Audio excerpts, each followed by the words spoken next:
Dentists that own their own practice, provide customer service excellence, and work with a professional SEO make the most money. Welcome to Dental SEO 101, a podcast dedicated to helping dentists retire well. Hello and welcome to the Dental SEO 101 podcast, episode number 8 by First Dentist. My name is Ross Dunn and I'm the director of SEO and co-founder of First Dentist. Let's jump right in. We got lots to share today. In local SEO news, Google review scams are on the rise. Well, I should say they're resurfacing and probably expanding. One of my colleagues, Bill Hartzer, noted that scammers are now texting businesses about how they're posting negative reviews on their business. The scammers post a single negative review and then blackmail the business, demanding payment in gift cards to prevent being bombarded with more negative reviews. So, how do you respond to this? No matter how concerned you are, never send payment to the scammers. Google suggests ignoring them, flagging the negative reviews, and submitting a report via their help center. And will you get a response from Google? Will they do anything about it? Unfortunately, that is unknown. But if you do flag the reviews, there's a better chance that something's going to happen. And if you do submit your help request, that will reinforce it. So make sure you do that first, okay? And don't add any that look like they're authentic. That might muddy the waters. Just be careful, okay? If you need help with this, please do reach out. I don't envy anyone in that situation, and we really want you to pull through this because blackmail is terrifying online, especially when they're dealing with your Google business profile, which can mean a lot of business. All right, next up, Google disallows adding countries or states to service area businesses. So does this have any application to you?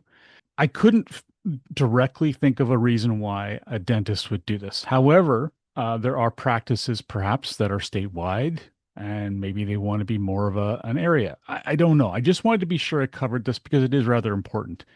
They are no longer supporting this. They used to. You used to be able to say, I covered this entire state. Essentially, they want you to specify your service area by city, postal code, or another type of area. You can have up to 20 service areas. The boundaries of your area should not be more than 2 hours driving time from your physical location. So if you happen to be one of the rarest of businesses where you're coming to people to provide dental work, keep these in mind. Do not add countries or states as a service area. That's the takeaway. In June, there was a major update that to Google's algorithm that has caused a lot of headaches for many people. From a dentist's point of view, one of the most obvious issues may be in your Google Business Profile report. A significant and uniform drop has occurred for many people. This is of search impressions. And search impressions count whenever someone visits a search result. Let's say that they conduct a search and your business appears in the 3-pack of local maps. Just appearing there is cited as an impression. Now, since this update occurred, and there's no direct correlation, Google's not saying there's a connection. However, it looks rather interesting about the timing. A little coincidental.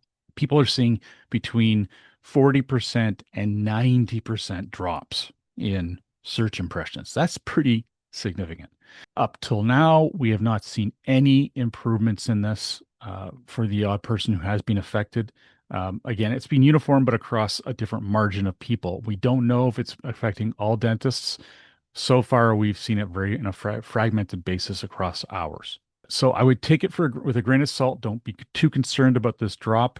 A lot of stuff is happening right now in AI being applied, all of these different tests. The overall update to Google in June has turned out to be quite significant. More information is coming, but do keep in mind that when things are boiling like this, it's too easy to overreact.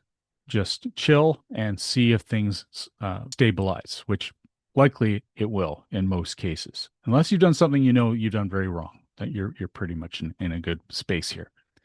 And we'll update you as we learn more. Suspicious review warnings on Google. User Ben Fisher and this is from local search forum, reported that one of Steady Demand's clients received a consumer alert from Google regarding suspicious reviews. The alert is visible on Google profiles when consumers navigate to the reviews section. So if you go to the reviews section, you'll see this in the screenshot. It shows, in this case, a weed dispensary. So it's not exactly correlated with dentists. However, what we usually start to see begins to take hold in other areas. In this case, it says, quote, suspicious high-rated reviews were recently removed from this place. That's a bit of a concern, right? If you see that on your own profile. Now, let's rewind a little bit. If you did this, let's say you went in and flagged a whole bunch of these reviews created by in a blacklist fashion or blackmail fashion, would this particular box appear even after Google manually reviewed those? I would hope not. I would think that Google would understand that you have notified them that you're being blackmailed and this would not appear. Either way, you don't have much of a choice. You have to do something about those. If you do happen to do that and you go through the process and you see this appear, the suspicious high-rated reviews were recently removed from this place warning, please let me know. I would be very interested in finding out. And perhaps between myself and some of my colleagues, we can put a little more pressure on Google so they realize that this is simply not fair and unreasonable. All right, for general SEO news, well, I've kind of touched on this already. There is a fairly significant June 25 core update underway. Now, at this point, all of what we're seeing is a lot of news from people who are feeling the pinch, but nothing that is concrete. And this is very common when there's a big update in play. Till we hear more, we can't really share much more. I don't like to set off any alarm bells, as I said, because I don't want you to overreact. And at this point, there's really no point in worrying you. It's something that's going to settle. And when we learn more, we'll pass it along. Google generates nearly 13% of people also ask answers. So the founder of the SEO tool also ask analyzed 8.4 million English language people also ask results. He found that 12.6 of the answers percent of the answers are now AI generated. This is the first known study, and I find it rather concerning. Unless it's a very simple question, I don't trust AI to answer questions perfectly. It hallucinates a lot of very important the answers to very, very important questions, and people tend to take it at face value. That's not a good idea. And the fact that they are, generating these more and more is going to become an issue. And there's going to be some embarrassing situations for Google. I'm certain of it in the news. But this is very interesting. I mean, up till now, that those positions, which are now answered by AI, were once answered by us. Anyone, the average person who's replied, and Google would give you credit for that. So it is a shame. Google Search Console has added 24-hour comparison views. This is a new comparison method among actually two that have been added to the Google Search Console. Now you can compare the last 24 hours to the previous period, or the last 24 hours compared week over week. Now, this is a small change, but it is helpful for anyone who wants to easily compare their time periods. If you're doing something you feel on your website that could have a positive impact on your site and you really, really want to see if it has, well, this is the kind of information that kind of reporting that can help you. If you don't see this ability now, you will see it soon. Google noted they're rolling out these changes to all properties over the next few months. Now, Core Web Vitals, for those that don't recall, this is what Google, it's a classification of various aspects of how your web page loads. And based on this information, Google determines whether or not the site's going to provide I'm trying to keep to page, whether the page it's reviewing will provide a great user experience. Well, there's a bug in it right now, at least a possible one. There are reports of Core Web Vitals finding that rethinking how to say this here. We're finding that total pages listed as good and needs improvement have plummeted but the poor URLs remain the same. That doesn't make any sense. We've looked at our clients and we see the same trend. Now, you'd expect that if those good and need improvement URLs dropped, poor URLs would have to increase, but this is not the case. So whatever's going on, again, so many changes are happening right now. Google needs to fix this. If they haven't fixed this and it's not a bug, maybe Google's simply analyzing fewer pages now. We don't know. John Mueller did pipe in. He says these reports are based on samples of what we know for your site, and sometimes the overall sample size for a site changes. That's not indicative of a problem. I'd focus on the samples with issues rather than the absolute counts. So perhaps the sample sizes have changed. We just don't know. At any rate, if you see a decline, stick with what John says and focus on samples with issues and ignore the absolute counts. Well, we can only do what we can with what we're given. So there you go. It's the shrug of the shoulders Google thing. We just don't have a choice. We go with it. And if it is a bug, hopefully they fix it. If it's not, then I guess we just work with what we have. And this is another great John Mueller discussion here. So barely indexed sites. A user on Blue Sky asked a question about indexing. They said that they had their Wix site live for a few months now, and only 4 pages have been crawled and indexed. They claim they're not appearing at all in search either. John Mueller responded, if you're hosting your site on a strong hosting platform in a technically valid way, and it's barely getting indexed, often that's a sign that our systems aren't convinced about the site overall. Obviously, every site and business is different. It just sometimes feels like folks focus on building out a topic, ranking pages for the topic, when their business is actually not directly tied to the random web traffic for that topic. Well, I've got a few thoughts that would come to mind if a client came to me with this problem. First, the site is very new, just a few months. It takes time for a new site to become established. It may just be a waiting game. Continue working on creating great, highly relevant content.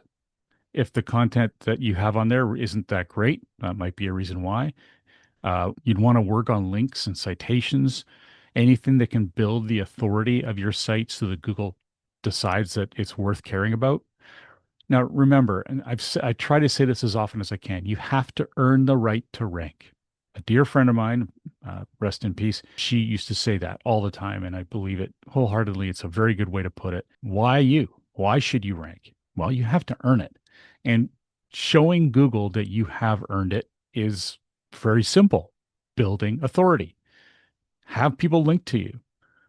Ensure that you do have an author page on your site if you write regularly. And that author page is where people link to if you write on another website. Let's say you write in an industry journal.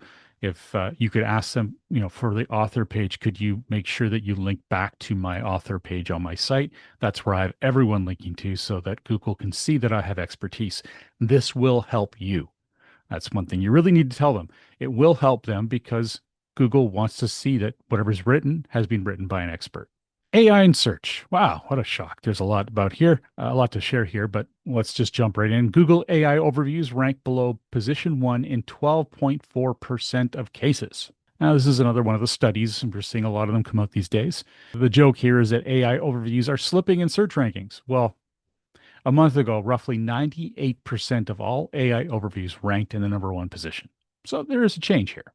They would appear above organic, paid, and other search features. Now they're being displayed more frequently in lower positions. In my experience, I'm seeing more paid ads ahead of them, which makes sense. Google's trying to, keep their coffers full.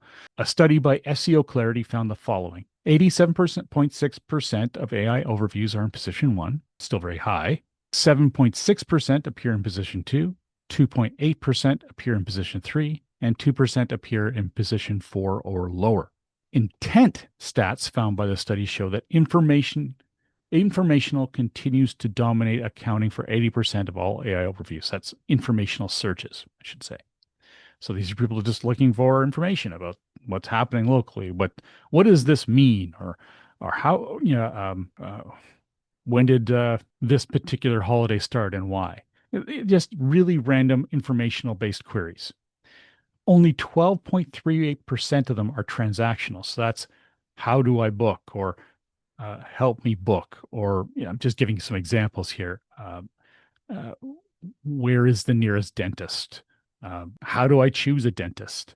Was more informational, I guess. But anyway, transactional is not as high. 3.31% are navigational. How do I get to this particular place? And 0.15% are local. And that might be even more like, what's this address? Or where is the Royal BC Museum? Something like that. Mark Traphagen, VP of Marketing at SEO Clarity, believes AI overviews are being pushed down as Google views user behavior, suggesting that less popular AI overviews are being intentionally demoted. Makes sense again. It's one of the things that we can rely on most of the time, and that is that Google will always be working to make themselves more money. So whatever isn't really being efficient, they're going to move down and move up the stuff that is, while they also try to retain our interest and traffic to their sites, to their searches. Ahrefs study finds no evidence Google penalizes AI content. This is just a nice thing to add. I figured a lot of people are concerned about this. Do search engines care if you use AI? Well, this study consisted of 600,000 pages and the top 20 ranking URLs for 100,000 random keywords. It found no correlation between AI content and Google rankings. More than 86% of high-ranking pages contained some level of AI-generated content. 4.6% of pages were entirely AI, 13.5% were purely human-written, and 81.9% were a combination of AI and human. Now, we have to take this study with a grain of salt, because I would say it's certain that they were using some sort of tool that analyzes content to determine if it was written with AI. Those tools are not perfect. I've run those tools on pages I wrote 100% myself, and it said part of it was written in AI. So take it with a grain of salt. But I do like that it confirms what I think is the obvious, which is, why would Google care if the content was created by AI if it does a great job? If you create a fantastic resource using AI that provides their searchers with a great experience, Google could care less. That's fantastic. So just make sure that you do really apply yourself if you're creating content with AI. There are some phenomenal prompts you can look for online. But generally, I think anyone who's serious about creating content that is influenced by AI should become a bit of a prompt engineer. I've done a lot of prompt engineering lately, and it's fun. It's frustrating, but it is rewarding when you do finally have it figured out and you create content with much less effort that truly excels. Wow. That's a game changer. So do keep in mind that it is worth doing. It just takes a little bit of work and some practice. And that's really the way everything is online. If it's going to be too easy, everyone's going to do it, and it's going to be worth nothing in very short order if it doesn't do little at all when you launch it. People who just launch content that simply are just not going to get the benefits that they could if they put more effort in. Well, on behalf of myself, Ross Dunn, Director of SEO and co-founder of First Dentist, thank you for joining me today. If you have any questions you would like to answered either on the podcast for free or on a more private consulting basis, please email info@firstdentist.com. Thank you for listening, and remember to tune into our next episode where we will be sharing more 101 SEO tips and news on dental SEO.